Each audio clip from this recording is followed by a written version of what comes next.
في النار. كاتك خواي گەورە مهربان ئیبلیسی لە ڕەحمەتی خۆی دەرکرد، کۆمەڵێک هەڕەشەی لە ئێمە کرد لە ئادەمی زات.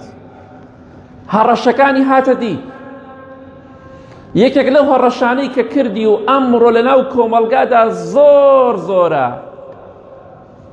ئیبلیس وتی وەلا تەجید ئەکثەرەهم شاکرین. خوایە گیان سوێن بە گەورەی و دەسەڵاتی خۆت. ئەبێ کۆمەلگا ئەو ئادەمی زادە وا لێ بکەم زۆربەی شکر و سپاسی تۆ نەکەت. وەڵڵاهی وایە.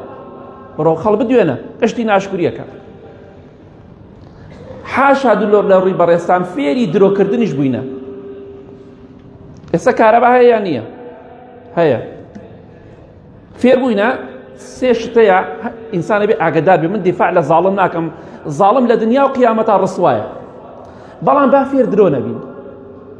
کاکە ئاو نییە، کارەبا نییە، موچە نییە، هەرسێکی درۆیە. ئاو هەیە بەس کەمە، هەموو ڕۆژێک نایێتەوە بۆ ماڵەکان. ئاو شیرین نەڵێم. موچە هەیە بەڵام دەخورێ هەندێک جار. کارەبا هەیە بەڵام کەمە، بەڵێ نییە دەروێتە درۆ. ئێمە زۆر فێر ناشکوری بووینە، هەرچیەکەین سفری ئەەکەینەوە. بۆی ئاگاداری خۆمان بین برای بەڕێزم. ئیبلیس وعدی داوە وا لە خەڵکی بکە کەس سپاسی خوا نەکە. ڕۆژێک بوو بیرم دێ لەم شارەی خۆمانە لە شەو ڕۆژێکە سەعاتێک کارەبامان نەبوو، نانێک گەنم نەبوو بیخۆی. بیرتان چوو با خراپترمان بەسەرانەیە.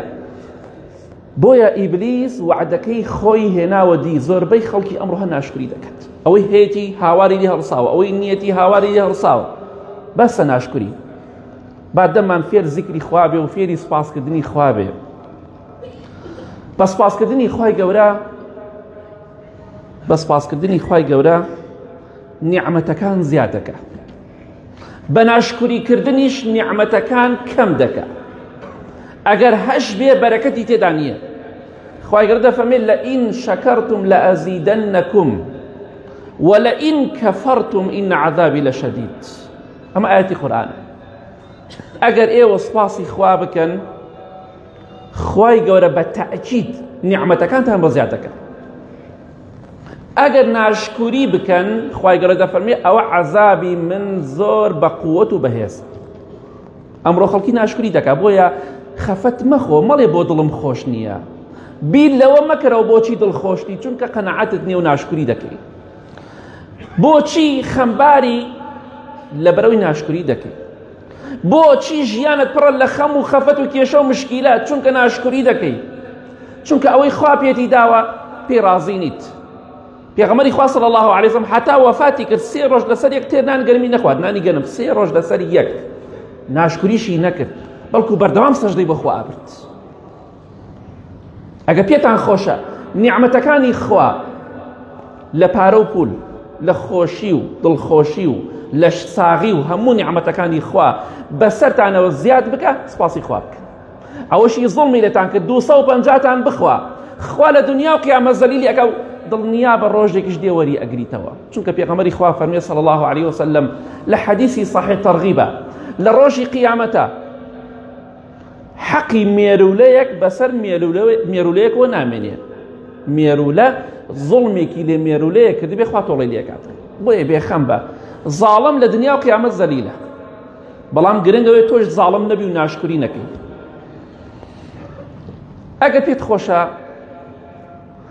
خوای گەورە لێت ڕازی بێ، پێت خۆشە خوا لێت ڕازی بێ، دەی سپاسی بکە. خوای گەورە دەفەرمێ وئین تەشکوروا یەڕضەوه لەکم. ئەگەر ئێوە شکری ناز و نیعمەتەکانی خوا بکەن و ناشکری نەکەن و سپاسی خوا بکەن، لەسەر کەم و زۆر هەرچەندێک کەم بوو شتەکان سپاسی خوا بکە، زۆریش بوو هەر سپاسی خوا بکە، دڵنیا بە کەمەکان خوا بۆت زیاد دەکە. ئەگەر سپاسی خوا بکەن، خوای گەورە دەفەرمێ لێتان ڕازی دەبم، لێتان ڕازی دەبم. ئەگەر ناشکری بکەین خوا لێمان ڕازی دەبێت؟ نەخێر. یەکێ لە پیاوچاکان کە ئیمامی ئەبوو قیلابەیە، خوای گەورە چاوەکانی لێ سەندبووە، چاوی نەبوو، هەردوو دەستی بڕابووە بۆی نەخۆشیەوە، هەردوو پێیەکانی بڕابووە، مناڵیشی هەمووی بردبوو بە بەرچاو خۆیەوە. لەگەڵەوەدا ئەو پیاوە گەورە کە قوتابی سەحابە بوو، زانایەکی زۆر گەورەی تابعین بوو ڕەحمەتی خوای لێبێ، ئەوەندە سپاسی خوای دەکرد ئەی مادەم زمانم ساغا من نیعمەتی خوا زۆرە بەسەرمەوە، بەس زمانم ساغا تاوە زیکری خوای پێک، من نیعمەتی خوا زۆرە بەسەرمەوە. ئەی تۆ بەوا ناکەی؟ ئەوید وەڵڵاهی ئەگەر خوای گەورە لە ئاسمانەوە ئاگر ببارێنێ بەسەرماوە بمسووتێنێ، وەڵڵاهی ئەگەر خوای گەورە فەرمان بکە با شاخەکان بکەونە سەرما و پانم بکەنەوە، وەڵڵاهی ئەگەر خوای گەورە فەرمان بکات بە بەحرەکان و دەریاکان نقمم بکەن و بمخنکێنن، وەڵڵاهی ئەگەر خوای گەورە فەرمان بکات بە زەوی قوتم بدا مەزدەد لڕەبی ئیلا شوکرا، وەڵڵاهی هیچ لای من زیاد ناکات بۆ پەروەردگارم ئیلا سپاسکردن نەبێ، وەڵڵاهی خوا بێشم سووتێنێ سپاسی دەکەم، بەناو زەویە بماتە خوارەوە هەر سپاسی دەکەم. کا ئێمە سپاسی خوا دەکەین، دەممان نایە لە دوای ناخواردنیش بڵێن الحەمدولیلا. بۆیە بەسە ناشکوری، ئەگەر پێت خۆشە خوا لێت ڕازی بێ، خوا بە ناشکوری لێت ڕازی نابێ، بۆ لێت ڕازی بە سپاسی خوا بکەی لەسەر هەموو نیعمەتەکان. ئەگەر پێت خۆشە خوای گەورە لە گوناهەکانت خۆش بێ، ئەوە کاتێکە جلێک لەبەر دەکەی، پۆشاکێک لەبەر دەکەی، سپاسی خوا بکە. ئەو جلێکە لەبەری دەکەی، ڕۆژێک بوو باو باپیری ئێمە جلێکی جوانی نەبوو، گونیان لەبەر دەکرد، خامیان لەبەر دەکرد. باوکی من خوا لێی خۆش بێ، ئەیوت شەواڵێکی خام هەبوو، خامی سپی، ئەیوت خەڵکە هاتەوی داوەت کراوم لە فڵان شوێن، ئەو شەواڵە خامم بەرێچم بۆ داوەت. خەڵک ئاوە داما بوو، ئەو باو باپیری ئێمە بوو، با لوتمان ئاوا بەرز نەبێتەوە، لە خۆمان بایی نەبین. کاتێککە جلێ جوان لەبەر دەکەی، ڕۆژێک بوو باو باپیری ئێمە جلەکانی هەمووی پینە پینە بوو، ڕەحمەتی خوایان لێبێ، بەڵام زۆر زۆر ئێمە دڵیان خۆشتر بوو، چونکە فێر ناشکوری نەبوون. پێت خۆشە پێغەمبەری خوا دەفەرمێ صلی الله علیه وسلم لە حەدیثێکی صحیح جامع صغیرە دەفەرمێ هەر کەسێک جلێک لەبەرکە، پۆشاکێک لەبەرکە، ئیتر تازە بێ یا کەوە نەبێ، ئەوەی کە چەند جارێ لەبەرت کردووە، بڵێ الحمد لله الذي كساني هذا، الحمد لله الذي كساني هذا ورزقنيه من غير حول مني ولا قوة غفر له ما تقدم من ذنبه. هر کس جلێکی لەبەر کرد بڵێ الحمد لله خوایان سپاس بۆ تۆ کە ئەم جلەت بە من بەخشی لەبەرم کرد و ڕزق و ڕۆزی منت دا بەبێ ئەوەی توانای منی تیابێ. تۆ دەسەڵاتێک تەیە ڕزق و ڕۆزی منت داوە جلێکم لەبەر کردووە الحمد لله. ئەزان پاداشتەکەت چییە؟ تەنها کاتێک جلێکە لەبەر کردووە سپاسی خوا بکە. پێغەمبەری خوا فەرمێ صلی الله علیه وسلم خوا لە هەموو تاوانەکانی پێشوت خۆشە بێ، بەس تەنها سپاسی خوا بکە، بیرێ بکەرەوە سپاسی خوا بکە، خەڵکی ئەو جلەی لەبەرانی. ئەگە پێت خۆشە خوا لێت ڕازی بێ، لە تووڕەیی خۆی بە دوورت کە، غەزەبت لێ نەگرێ، لە ناو گۆڕدا سزات نەدا، لە جەهەنەما سزات نەدا، سپاسی خوا بکە. مەڵێ ئەمەکەی ژیانە، ئەمەکەی حاڵە، سەیری دەوڵەمەندکەی دڵنیا بە دڵخۆش نابی، هەرە بچڕی، چکە ناگەیتەوە لە خەفەتا بچڕی توش جەڵدی دەماغە بیت، تووشی سەرەتان و نەخۆشیە بی، ناگەیتە ئەویشە. بۆیە سەیری خواری خۆت کە پێغەمبەری خوا فەرمێ صلی الله علیه وسلم، چونکە ناگەی بەودا کە پێیان ناگەی دڵنیا بە لە ڕێگادا تیاچیت، ئەویش بخۆی هەر بەرزە بێتەوە و پارەی زۆرە، بیر لە قیامەتی خۆت بکەرەوە. پێغەمبەری خوا فەرمێ صلی الله علیه وسلم لە حەدیثێکی صحیح مسلمدا هەر کەسێک پارویەک نانی خوارد، ژەمێ نانی خوارد، نان، ئەگەر حەمد و سەنای خوای کرد، وتی الحەمد لله، خوای نەیبڕی، خوای گەورە لێی ڕازی دەبێت. و ئەگەر کەسێک لە ئێوە ژەمێ خواردنی خوارد، خوا لێی ڕازی دەبێت. ئەگەر کەسێکیش لە ئێوە بە هەمان شێوە قومی ئاوی خوارد، گڵاسی ئاوی خوارد، سپاسی خوای کرد، الحەمد لله، خوای گەورە لەو کەسە ڕازی دەبێت. جا هەموو کاتێک نانت خوارد بڵێ الحەمد لله، بسم الله، الحەمد لله. ئاوت خوارد، شەربەتت خوارد، ساردیت خوارد، ماستاوت خوارد، هەرچیت خوارد، بسم الله، دوای بڵێ الحەمد لله، خوا لێت ڕازی دەبێت. ها ڕەزامەندی خوا چەندێ ئاسانە، بەس ئێمە نامانەوێت. ئەمەکەی ژیانە، ئەمەکەی حاڵە. دەی فەرم و ناشکوری کە بزانە خوا چیت بۆکە. بە ناشکوری نیعمەتەکان زیاد ناکە، بە ناشکوری موچە چاک نابێ، ئاو چاک نابێ، کارەبا چاک نابێ، بە ناشکوریش دڵت خۆش نابێ، بە پێچەوانەکەی دڵت خۆشە بێ و هەموو شتێ زیاد دەکە. وەڵڵاهی ئەگەر ئێمە کۆمەڵگایەکی چاک بووینایە، ئێستا نیعمەتەکانی خوا سەدقات بەسەرمانەوە چونکە کاتێکیش بوو لە 2009 پارەباران بوو هەر خەڵک ناشکریە کرد و ئەمە کەی ژیان ئەمەکەی حاڵە زۆرمان بینی بوغراکانمان لەو کاتە چاک بینی ئەیسەش تۆزێ وەزعی خەڵک باش بێ ئەبینی ئەو خەڵکە زیاتر بوغرا بێ بەداخەوە سپاسی خوا ناکەی دفاع کاڵم سپاسی خوا بکەن واتێ نەکەن دیفاع لە زاڵمەکەن نا وەڵڵا خوا لە دنیا و قیامەت لەفرەت و لەعنەتی لە زاڵم کردووە بەڵام دەڵێن با ئێمەش نەچینە ڕیزی ئەوانە با ئێمە سپاسی خوا بکەین بۆی لە قیامەت ئینشاءالله ئێمە لە بەهەشتا بین و زاڵمەکان لەناو جەهەنەمە بیان بینی چەندێ خۆشە ڕقت لە کەسێک لە قورئانە هاتووە لە دنیادا زڵمی لێت کردو وەڵێ خوایگەن حەزەکەم لە جەهەنەمە بیبینم ئەچی قسەی لەگەڵاکەی بەڵام عەزاب ناچێژیتەوە ئەوەی کە زڵمی لێت کردووە ئەوەی کە لە دنیادا زاڵم بووە بە چاوی خۆت ناو جەهەنەمە ئەیبینی عەزابە درێ ئیتر چیتە بێ بەس تۆ ناشکوری مەکە با تۆش نەچتە ڕیزی ئەو لەناو جەهەنەمە خوا نقمت بکات خۆشەویستان ئەگەر هەر کەسێک لە ئێمە پێی خۆشە ڕزگاری بێ وەڵڵا هەمومان ئەڵێ خوای پێمان خۆشە ڕزگارمان بێ بەڵام بەکردەوە نایسەرمێنی بەدەمیش نایسەرمێنی ئەگینا هەمومان پێمان خۆشە خێر و پاداشتێکی گەورەمان دەستکەوێ پێمان خۆشە ڕزگارمان بێ لە ڕۆژی قیامەتە هەمومان دەڵێن بەڵێ دەی وەڵامەکەی بەچی دەبێ بەوە دەبێت سپاسی خوا بکەین الحەمدولله پێغەمبەری خوا فەرمێ صلی الله عليه وسلم لە حەدیثێکی صحیح مسلمدا ئەفەرمێ والحەمدولله تەملأ الميزان وتنی الحەمدولله هەموو کاتێک چی پڕەکات تای تەرازوی چاکەکانە لە ڕۆژی قیامەتە پڕەکە جا هەر کەسێک تای تەرازوی چاکی قورس بێ دەڕوا بۆ بەهەشت ڕزگاری بووە جا ئەگەر پێت خۆشە تای تەرازوی چاکەکانت لە ڕۆژی قیامەتە ئاوها قورس بێ و خراپەکانت ئاوا سوک بێ الحەمدولله زۆر بکە بڵێ الحەمدولله بەس بەدڵ بڵێ چونکە خەڵکی زۆر داماوە بڕۆ خەسەخانەی هیوە ئەو کاتە زانین لە چی نعمەتەکەی ئەو ڕۆژە چوومەتە خەسەخانەکە و خوا شیفای نەخۆشانە بدات پیاوێکەویت خوا ئاگادارە بینیم ئەم پێڕۆی ناوچاوە سپێکە ئەوەشی زەرد بوو ئەو زەردەچەوە لێداوە هەموو گیانی زەرد بوو ئەی لە مانگی حەوت و لێدانا کەوتومە بڕۆ ئەوێ ئەو کاتە ئەزانی خوابی بڕێ یعنی چی بڕۆ هەموو داماوە ببینی ئەو هەموو مناڵە ئەبینی لە ترسی مردن پیر بوونە بەس ناشکری بکە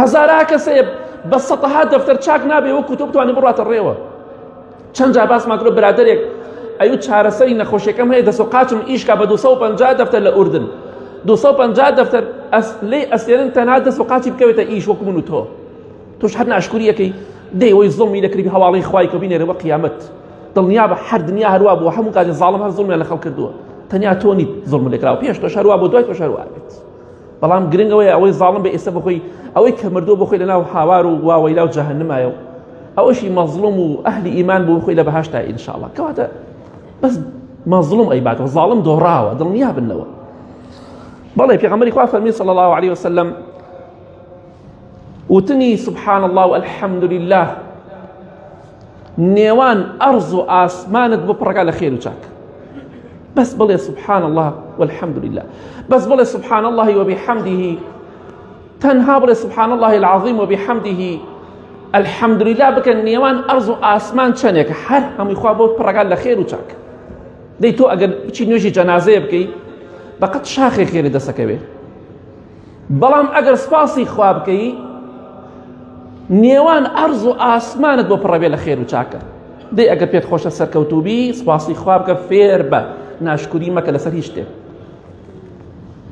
یا ڕەبی خوای لە گوناحەکانمان خۆشبی لە گوناهی دایک و باوک و مردوەکانمان خۆشبی خوایان کۆمەڵگامان وا لێ بکەی لەم ناشکوریە واز بێن و سپاس بۆ تۆ بکەن یا ڕەب العالەمین ئامین ئامین ئامین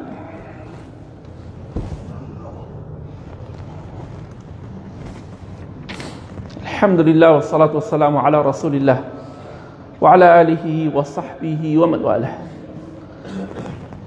چ کەسێک لە ئێوە پێی خۆشە لەم زەویەدا مەلائیکە لەبەر خاتری ئەو بڕوا بۆ ئاسمان پێت خۆشە مەلائیکەیەک لەبەر خاتری تۆ بڕوات بۆ ئاسمان بۆ خزمەتی خوای گەورە ناوت بێنێ پێت خۆشە هەومان دەڵێن بەڵێ دەی پێغەمبەری خوا فەرمێ صلی الله عليه وسلم لە حەدیثێکی صحیحی صحیحاتۆ پیاوێک فەرمووی الحەمد لله كثيرا. پیاوێک وای وت واتە سپاس و ستایشی زۆر بۆ تۆ ئەی خوایە گیان، سپاس و ستایشێکی زۆر زۆر بۆ تۆ ئەی پەروەردگار. الحەمد لله كثيرا زۆر ئاسانە. کاتێک کە ئەم بەندەیە ئەم وشەی وت، پێغەمبەری خوا فەرمێ صلی الله عليه وسلم مەلایکەکە نەیزانی خێرەکەی چۆن بنووسێ، مەلایکەی لێ ڕاست. بۆیە دەفەرمێ مەلایکە چی کرد؟ وەڕاجع فیها ڕەبەهو، چووە خزمەتی خوای گەورە لە ئەرزەوە، چوو بۆ خزمەتی خوای گەورە بۆ سەروی عەرش.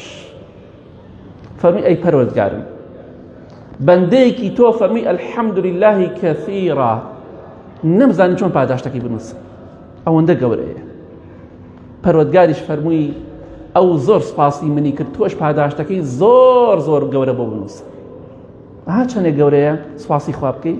ئەگەر ناشکری بکەی خوا لێ تۆ ڕائەبێت، خوا غەزەبت لێ ئەگرێ، خوا ژیانت لێ ئەکاتە دۆزەق ئەگەر پارەی زۆریش دەبێت.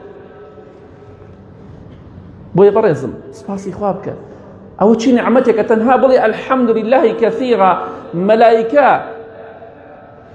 لای خوا ناوت بهێنێ. چەند خۆشە خوای گەورە بفەرمێ بەندەکەی من سپاسی من دەکات. إن الإنسان لربه لكنود. خوای گەورە دەفەرمێ ئادەمیزاد بەڕاستی بەرامبەر پەروەردگاری سپڵە و بێوەفایە. قتل الإنسان ما أكفره. خوای گەورە دەفەرمێ ئەی ئادەمیزاد بە کوشت بچی، بکوژرێی بۆ ئەوەندە سپڵە و بێوەفای بەرامبەر بە پەروەردگارت. خوای گەورە هەڕەشت لێکات. قتل الإنسان، دەی بە کوشت بچی ئینسان مادەم ئەوەندە سپڵە و بێوەفایە. یاخود لە معنای تری بەرنەفرەتی خوا بکەوێ ئادەمیزاد بۆ ئەوەندە بێوەفا و سپڵەیە، کەواتە ئاگادار بە سپڵە و بێوەفا بووی بەرامبەر نیعمەتەکانی خوا هەر ناشکریت کرد، دڵنیا بە خوای گەورە غەزەبت لێ کرد. دڵنیا بەلەوە تۆ لە بەهەشتا نیت، هەموو شتێ بە دڵی تۆ بێ نابێت. بەڵام گرنگ ئەوەی دڵنیا بە مێرولەیەک زوڵمی لێت کرد بێ خوا تۆڵی لێ کاتەوە. ئەگەر کەسێ زاڵم بێەوە هەر باسی مەکە، کەواتە مرتاح بە بەخوا ئەوەی کە ئەوان دێتێ خۆن هەر لە قیامەتەوە بەکەڵ کردیە سافی وەرێگریتەوە. دڵنیا بە تکێنەوتە نافەوتی 250 نافەوتی و بێخەم بە ئینشاڵڵا تا مرتاح بە. ئیماندار ئەوە خۆشەکەیەتی دڵی خۆشە ڕۆژێک دێت ڕۆژی محاسبەیە، هیچی نافەوتی حەقی بۆ خۆی وەرئەگرێتەوە، کەواتە بە هەر کەسەی خۆی بۆ هەبیخوا. چونکە ئەمڕۆ بەیانی ئەمرین کۆتایی بە ژیانمان دێ. کەواتە الحەمد لله كثيرا زۆر بکەن. هەر کەسێک لە ئێمە پێی خۆشە خوای گەورە لە تاوانەکانی خۆش بێ با سپاسی خوا زۆر بکە.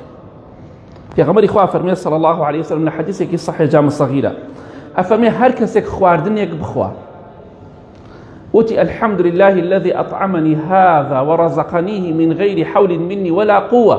خوا سپاس و ستایش بۆ تۆ بەبێ ئەوەی دەسەڵاتی منی تیابێ تۆ نانێکت بە من بەخشی خواردم، ژەمێ نانم خوارد. ئەگەر تۆ سپاسی خوارد کرد لە دوای نان خواردنەکەت غفر له ما تقدم من ذنبه. خوا لە تاوانەکانی پێشوت هەمووی خۆش دەبێت، هەموو تاوانەکانی پێشوت چەند ساڵت دەی سپاسی خوا بکە لە کاتی نان خواردنە. خواردنەکەت بە دڵ بۆ سپاسی خوا بکە، بە دڵی شت نەبوو شتێتر بخۆ، یا پارە گیرفانێ بڕۆ لە بازار شتێ بخۆ پێویست ناکە بۆڵە بڕۆ بەسەر شت نابکەین. تۆش ئازا بە 6 حیوانەوەکە ناو مجەمیدەکە با ئەمڕۆژە گۆشت بۆ بکەن کە هیچیشیان بۆ ناکری بۆڵە بۆڵیش مەکە.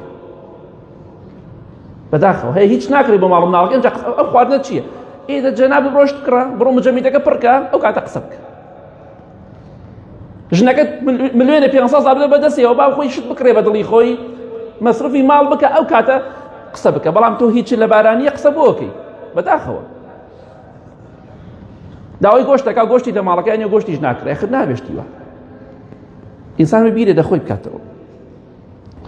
ئەگەر پێت خۆشە مەلایکە مسابقە بکەن، پێشبڕکێ بکەن بۆ ئەوەی کە چاکەکانی تۆ بەرزکەنەوە بۆ ئاسمان سپاسی خوا بکە. لە حەدیثێکی صحیح بوخاری مسلم دەهاتووە ئیمامی ڕیفاعی کوڕی ڕافع ڕەزای خوای لێ بێ ئەفەرمێ ئێمە لە خزمەتی پێغەمبەری خوا دابین صلی الله عليه وسلم لە پشتیەوە نوێژمان دەکرد نوێژی جەماعەت.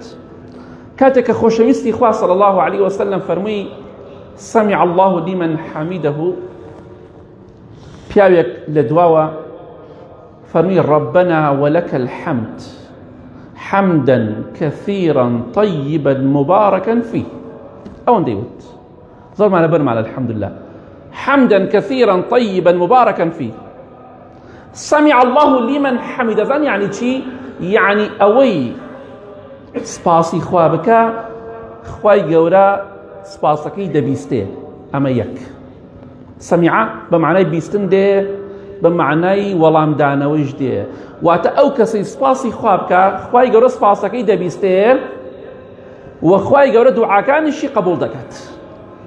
بۆیە ربنا ولك الحمد خوای گیان سپاس بۆ تۆ حمدا كثيرا طيبا مباركا فيه حمد و سەنایەکی زۆر زۆر بۆ تۆ ئەی پەروەردگار.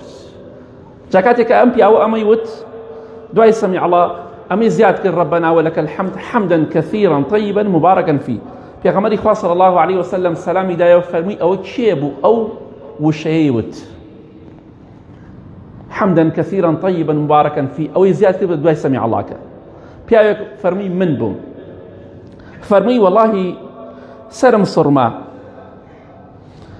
زیاتر لە 30 مەلایکەم بینی 30 مەلایکە زیاترم بینی هەموویان پەلەیان دەکرد کامیان زوو بینووسن و بەرزیکەنەوە بۆ ئاسمان هەموویان پەلەیان بوو زوو بینووسن و بیبەن بۆ ئاسمان 30 مەلایکە زیاتر منافەسەی کردووە تەنها بۆی ئەم وشەیە تۆ ئەڵێ حەمدەن کەثیرەن طەیبەن مبارەکەن فی حەمد و سەنای زۆر بۆ تۆ ئەی پەروەردگار. تەماشاکەی خوا ئەو مەلایکە بێتاوانانەی داناوە بۆ من و تۆی تاوانبار بۆی کە چاکەکانمان بنووسن و بەرزیکەنەوە بۆ ئاسمان 30 مەلایکە زیاتر منافەسە بکەن مسابقە و پێشبڕکێ بکەن بۆ ئەوەی چاکەکانی تۆ سپاسەکەی تۆ بەرزکەنەوە و بیبن بۆ ئاسمان هەموویان پەلایان و کامیان زووتر بینووسێ و بیبا بۆ ئاسمان. الله ئەکبەر ئەچەنە ناشکری نیێمە. لە کۆتا خاڵدا دەڵێم ئەگە پێت خۆشە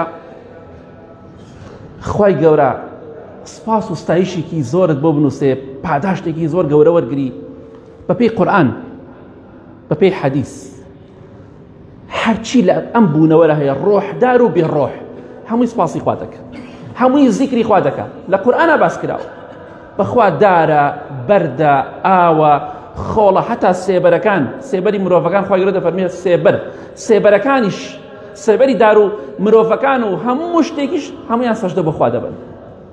کاتی خۆی بە درێژی باسمان کردووە.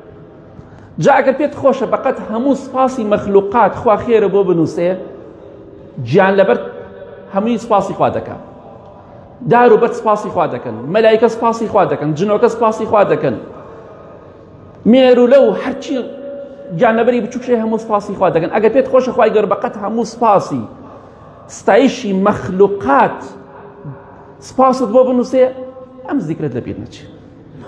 خۆشەویستی خوا فەرمێ صلی الله عليه وسلم لە حەدیثێکی صحیحدا لە صحیحە هاتوو هەر کەسێ چووە سەر جێگای نووستنەکەی کاتێکی دەوێ بخەوێ لەسەر جێگای خەوتن ئەم زیکرە بخوێنێ الحمد لله الذي كفاني وآواني الحمد لله الذي أطعمني وسقاني الحمد لله الذي من علي وأفضل اللهم إني أسألك بعزتك أن تنجيني من النار. يعني دڵی خوای گیان سپاس بۆ تۆ شوێنێکت بە من داوە تیایدا بخەوم ئیسراحەتی تیا بکەم خانوویەکت بە من داوە خەڵکەی خانووی نییە. خوای گیان سپاس بۆ تۆ کە خواردن و خواردنەوەت بە من بەخشی خوای گیان سپاس و ستایش بۆ تۆ کە جلوبەرگت بە من بەخشیوە خۆمی پێدا پۆشم. خوای گیان سپاس و ستایش بۆ تۆ داوات لێ ئەەکەم بە عیزەت و بەدەسەڵات و گەورەی خۆت من لە ئاگر بپارێزم. هەمووی حەمد و سەنای خوایە. ئەگە تۆ ئەمەت کرد چەندێک خێر دەسەکەوێ.